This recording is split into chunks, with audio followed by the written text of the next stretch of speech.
Good morning, Philly First Methodist. In a few hours, I'll be flying back to Indiana to spend the next 2 weeks wrapping things up, loading up the big truck. Thank you all for the warm welcome you've extended over the last 12 days. I've had the chance to meet some wonderful people. I've enjoyed a lot of profitable conversations, and I've even enjoyed some good Southern hospitality. So thank you. I'm going away, excited to come back and dive into the work that I believe God has called me to do here. And some of that picture is beginning to take shape in my mind and heart. I believe that God is beckoning this church to experience a new warmth and life in our relationship with Him, in our corporate worship, and in our love for one another. Here's the challenge. Those aren't things a new pastor can provide. Yes, God has called me to be a facilitator of His work, to be a conduit of His grace, and to guide and shepherd His people.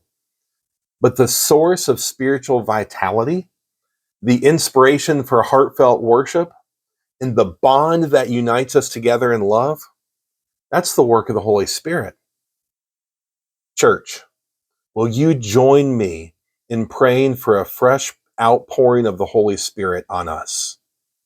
Will you consider giving up a meal or two in the coming weeks, instead spending that time seeking God's face for how He wants to draw you closer into His life, transform you more into His image? Will you ask Him to reveal to you any unforsaken sin, any strained relationships, any selfish priorities that He wants to address and transform by His grace?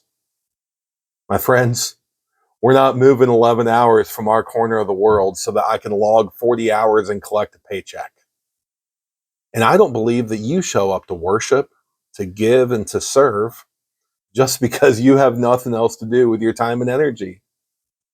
God's presence among us is the pearl of great price. That's what my heart longs to experience continually. And from the many great conversations I've enjoyed here, I don't think I'm the only one. So let's seek God's face together. Thank you again for all of your kindnesses. The logistics are starting to come together. The wonderful team of ministers here is starting to gel, and the time for our move is getting near. Now, it's time for us to turn our gaze on the one who founded the church through His suffering and victory, and to cooperate with His Spirit as He does a work in us and through us that we never would have imagined. God bless you all. We'll see you soon.